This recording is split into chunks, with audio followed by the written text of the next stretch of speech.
Breaking news చూస్తున్నాం. ప్రచార రథం దగ్ధం విషయంలో తన ప్రమేయం లేదనడానికి ప్రమాణం చేయడానికైనా సిద్ధంగా ఉన్నానని మాజీ ఎంపీ మార్గాని భరత్ అన్నారు. టీడీపీ చేస్తున్న ఆరోపణలు చూస్తే హాస్యాస్పదంగా ఉందని వ్యాఖ్యానించారు. నేరానికి పాల్పడిన వ్యక్తి వైసీపీ వ్యక్తి అని ఎలా నిర్ధారిస్తారని ప్రశ్నించారు. ఈ విషయంలో పోలీసులు నిష్పక్షపాతంగా దర్యాప్తు చేయాలని కోరారు భరత్.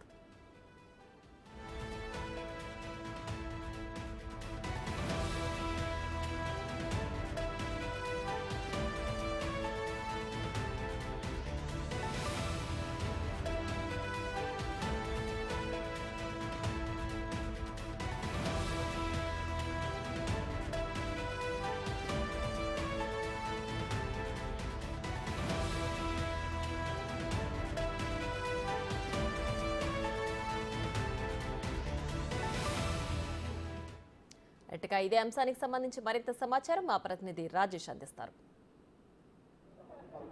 శివాజీ అనే వ్యక్తి వైసీపీకి చెందిన కార్యకర్త అని ఎలా చెప్పగలరని రాజమండ్రి మాజీ ఎంపీ మార్గాని భరతరాం ఆరోపిస్తున్నారు. దీనికి సంబంధించి మనతో మాట్లాడేందుకు సిద్ధంగా ఉన్నారు. సార్ చెప్పండి, ఈ ఘటనలో ఇప్పుడు తగలబెట్టింది మాత్రం వైసీపీ కార్యకర్త, అది కూడా మీ నాన్నగారికి బాగా దగ్గర అనుచరుడు అంటున్నారు. నాకు అదే ఆశ్చర్యం అనిపిస్తూ ఉంది. కరెక్ట్గా ఎలక్షన్ ముందర 4 రోజుల ముందర వచ్చిన వ్యక్తి ఎట్లా ప్రధాన అనుచరుడు అవుతాడండి? అసలు వైఎస్ఆర్సీపీ పార్టీ కార్యకర్తని పోలీసులు ఎట్లా ధృవీకరిస్తారని అడుగుతున్నా. ఇది నాకు చాలా ఆశ్చర్యం అనిపిస్తుంది. ఒక పార్టీకి ఎట్లా ఆపాదిస్తారు?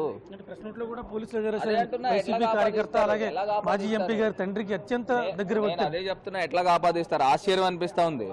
ఇప్పుడు పూర్తి సమగ్ర విచారణ జరపాలా అక్కర్లేదా? ఆ స్టేట్మెంట్ ఇచ్చే ముందు నేను అదే అంటున్నా, పోలీస్ డిపార్ట్మెంట్ కూడా డిమాండ్ చేస్తున్నా, మీరు సవరణ స్టేట్మెంట్ ఇవ్వాల్సిన అవసరం ఉంది. ఎట్లా మీరు చేస్తారండి?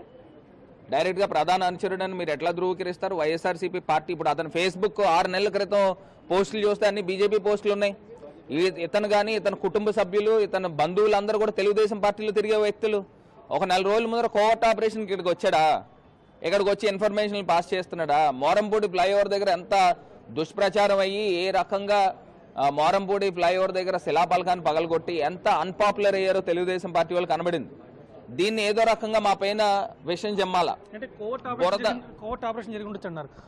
వాసు కూడా ఏం చెప్పాడంటే తప్పు ఎవరు చేసినా శిక్షకు సిద్ధంగా ఉండండి అని చెప్పి అంటే వార్నింగ్ ఇచ్చారు. మరి వాళ్ళ కార్యకర్తలు వార్నింగ్ ఇస్తారా? అసలు ఏంటండి ఎవడు ఈ వ్యక్తి? 4 రోజుల ముందర వచ్చిన వ్యక్తి. అదే అడుగుతున్నా, ప్రభుత్వం వాళ్ళ చేతిలో ఉంది, అధికారం వాళ్ళ చేతిలో ఉంది. నిజంగా నాది కానీ మా కుటుంబ సభ్యులు కానీ ఉంటే ప్రూవ్ చేయండి, ఛాలెంజ్ చేస్తున్నా. నేను ఇందాక కూడా నేను చెప్పా, ప్రెస్ మీట్లో చెప్పా, డైరెక్ట్గా నేను సత్య ప్రమాణానికి దేవుడి పైన ప్రమాణం చేయడానికి సిద్ధంగా ఉన్నాను. నాది కానీ నా కుటుంబ సభ్యుల ప్రమేయం ఉంటే నేను చెప్తున్నా, మీది కానీ మీ కుటుంబ సభ్యుల ప్రమేయం లేకపోతే ఈ యొక్క ఘటనలో మీరు సిద్ధంగా ఉన్నారా అని అడుగుతా ఉన్నా, సూటి సవాల్ విసురుతా ఉన్నా. ఫైర్ చేసిన విధానంలో కూడా చాలా 3 గంటల పాటు మద్యం సేవించాడన్నారు. తర్వాత పెట్రోల్ తీసుకురావడం కావచ్చు, దోమల చక్రాలు తీసుకురావడం, ఇవన్నీ చూస్తుంటే అసలు మీకు ఏమనిపిస్తుంది? ఇది ఒక సినిమా స్టోరీని తలపించే విధంగా కనబడుతుందండి. ఒక వ్యక్తి చేయగలుగుతాడండి? అసలు ఇంత ఆలోచన ఎవడికి వస్తుందండి? ఆ మస్కిటో కాయిల్కి తీసుకొచ్చి అగ్గిపొల్లలు పెట్టి దాన్ని ఒక ప్లాస్టిక్ తాడుతో కట్టి టైర్ దగ్గర పెట్టి ఆ టైర్ దగ్గర ఏమో తీసుకొచ్చి ఇదేదో అల్యూమినియం ఫాయిల్, అసలు ఎట్లా జరుగుతుంది? ఆ రోజా మబ్బుగా ఉందా? అసలు దీనిపైన సమగ్ర విచారణ జరగాల. గతంలో ఇటువంటి సంస్కృతి ఎప్పుడు లేదు మీరు అంటున్నారు, అటు వాళ్ళు అంటున్నారు. అసలు ఈ సంస్కృతికి తెరదీసింది ఎవరండి?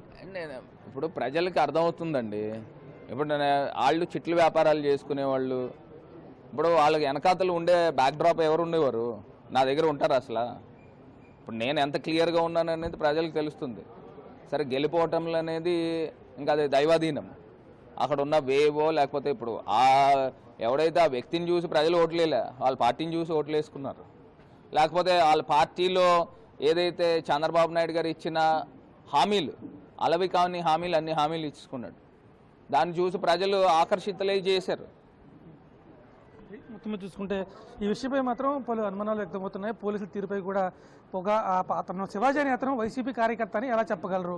4 రోజుల ముందు వచ్చిన వ్యక్తిని అంత ముఖ్య అనుచరుడు ఎలా అవుతాడని చెప్పి భరత్ అయితే మాత్రం ప్రశ్నిస్తున్న పరిస్థితి కనబడుతుంది. కెమెరామెన్ రవిశంకర్తో రాజేష్, బిగ్ టీవీ, రాజమహేంద్రవరం.